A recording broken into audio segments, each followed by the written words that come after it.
Hello everybody, welcome back to my channel and welcome to a video that I have been wanting to film for ages. Well, do you know what, actually I already have filmed this video.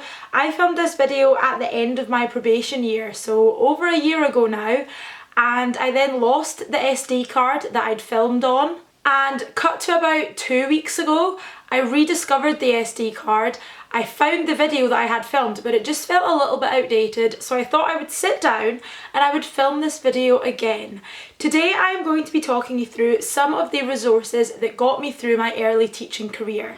Now, the beauty of me filming this a year after I originally had is that some things have changed. I've discovered some new websites and new resources that I think you're really going to love if, like I was, you're experiencing teaching in a classroom for the very first time.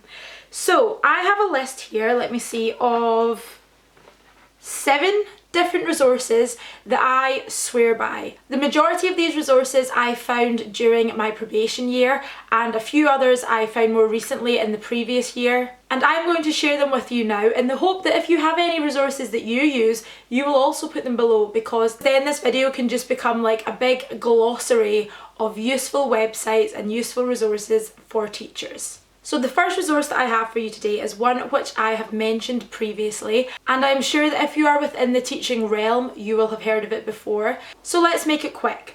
The first resource is Twinkle. Now, Twinkle is a website where you can access downloadable PowerPoints, worksheets, activity packs on any subject spanning the curriculum. I've spoken previously about how I like to use Twinkle, so I will not go into it again. But something that I have not previously spoken about, and something that is a real strength of Twinkle, is their topical resources. They have a calendar full of sort of key dates and different events that are happening around the world that might be interesting to build into a lesson. For example, Twinkle has a number of fantastic resources all about International Women's Day, about Fair Trade Fortnight, and very topical at the moment, they have quite a bit about Queen Elizabeth and her passing, and how to discuss that with children in a way that is understandable for them. Something to note about Twinkle, however, is that you do need to pay for a membership in order to access the majority of the resources that are on there, but double check with your school, and if you're on your probation year, double check with your mentor, because there might already be a school account or somebody in the school might be happy to share their login with you. On to the next resource, we have primaryresources.co.uk. This is very similar to Twinkle in the sense that it is a massive resource bank. Resources are uploaded by different teachers and then you can download them.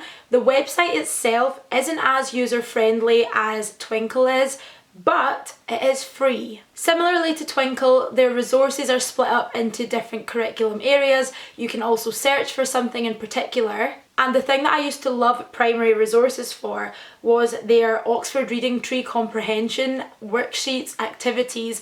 There are loads of them up there. So if you're teaching in a school that uses Oxford Reading Tree, rather than needing to make up your own comprehension questions for whatever book your groups are working on at the time, you can just have a little quick check on primary resources. Chances are they will have multiple worksheets for whichever book it is that you're looking for, and what you can do as well is just pick and choose bits from each and fire them all together and it's good to go. And the last website of its kind that I have to recommend to you today is the TESS website. Similarly to the last two, TESS allows teachers to upload any worksheets, any activity plans, any lesson plans to the website for others to then download. Now on TESS you need to pay to download the majority of them, but what I like to use it for is just having a scroll through to help me generate some ideas, and then I can go and make a worksheet myself. I have to say I've never paid to download anything from the TESS website, but it's good, as I said, just to give you a little insight into how other people would teach that subject or that area of the curriculum. Moving on from the resource-based websites, the next recommendation that I have for you is Pinterest. Now, I spoke about Pinterest recently in my NCCT Day in the Life video. I swear by Pinterest, particularly when teaching early years, because it has just a whole host of different ideas for activities, and it gives you an insight into how to teach something in a different way to what you would have already thought of doing. As I just said, Pinterest is great particularly for early years teaching. There is so much on there all about developing finger strength, fine motor control. There are some brilliant activity ideas which can help develop phonetic awareness. And not only does it give you brilliant usable activity plans, but they look so aesthetically pleasing. My next recommendation is actually an app that I came across in my probation year, and that is Plickers. Now, Plickers is probably most unlike anything that I'm going to speak about in this video, but I highly recommend it. This app allows you as a teacher to create multiple choice quizzes on anything that you need. You then download a QR code for each child in your class, and what I did so that these wouldn't get lost was stick them into the front page of their busy books, and they knew that whenever we were going to do a Plickers quiz, all they needed to do was get out their busy books and they'd have their QR codes there. So each QR code is completely individual to the child, and it can be held at 4 different rotations to signify answers A, B, C or D. So for example, if my phone was my QR code, this side would be side A, holding it this way would mean the side B, C and D. So then on your smartboard or on your iPad, you can have a multiple choice question with 4 different answers, and then the child can look at their QR code and hold up the side that corresponds to the answer that they think is correct. As I've said, each QR code is completely original, so the children can't really copy one another, and it also means that they don't get to see if their friend next door has chosen something that's incorrect. From the teacher's side, however, on your iPad or on your computer, you're able to see all of the answers come in. You can see which child did get the correct answer. You can then click on each individual child and see how they did throughout the quiz as a whole. And simply by scanning the QR codes with your iPad, you're able to gather all of the children in your class's response to one question in seconds. It is something that's quite difficult to explain, and it definitely took me a little bit of getting used to, but once you get the hang of it and once your kids are on board, it is just the best resource. Previously, I have used Plickers for morning starters. You can have just fun questions up there about their favourite animals or their favourite colours, and it helps them get to know one another. Or when it comes down to the more serious business, you can use Plickers as a form of formative assessment, and it can also simply be used for class voting. If you need to vote on a new pupil council representative, you can have the class vote anonymously using Plickers. So that's just a few ways that I've used this app previously.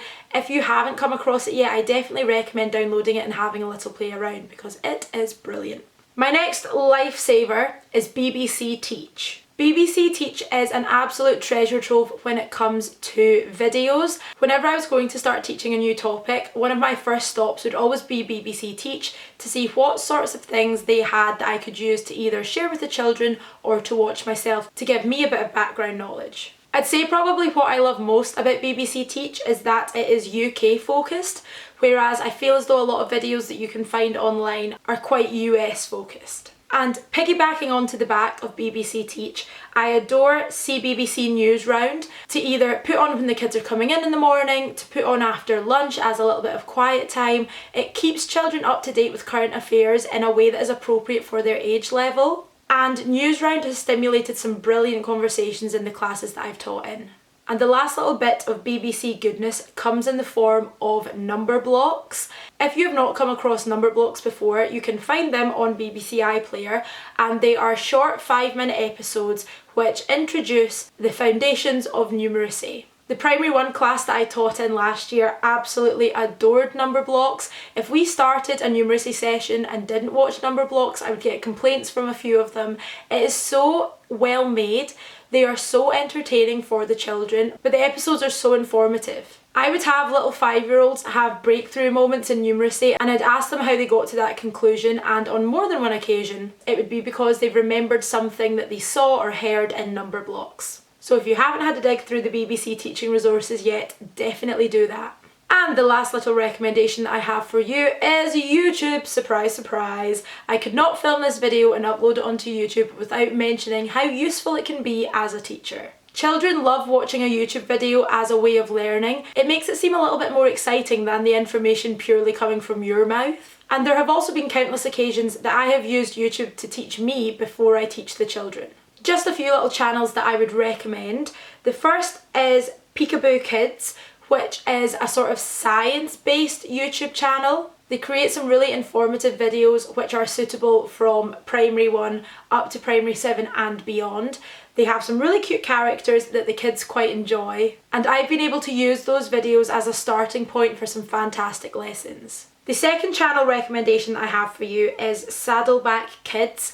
Now, this is a YouTube channel which focuses on posting videos related to religious and moral education. Speaking from personal experience, religious education is not one of the most popular subjects to be teaching in school, and I don't know whether that comes from parents' predispositions being passed down to children, but a lot of the time when the visual timetable says RME, a lot of the kids start sulking. And one way that I found really useful in making RME a little bit more fun is by using a video to generate some discussion, and Saddleback Kids has a lot of these. And my last channel recommendation is once again useful if you are teaching in early years, and that is Jack Hartman. This YouTube channel feels as though it's been around forever. There are so many different songs on there relating to literacy, numeracy, everything in between. And I found that using Jack Hartman videos to recap previous learning when the kids are coming in the morning can be quite useful. You can just put on a loop of his videos that eventually the kids will begin to sing along to, and it reinforces any previous learning in a fun way.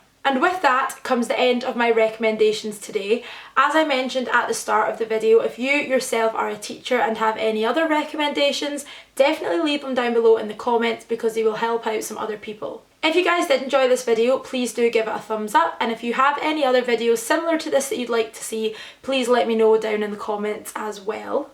If you are not already subscribed to my channel, please do subscribe, and if you do, I will see you again very shortly with another video.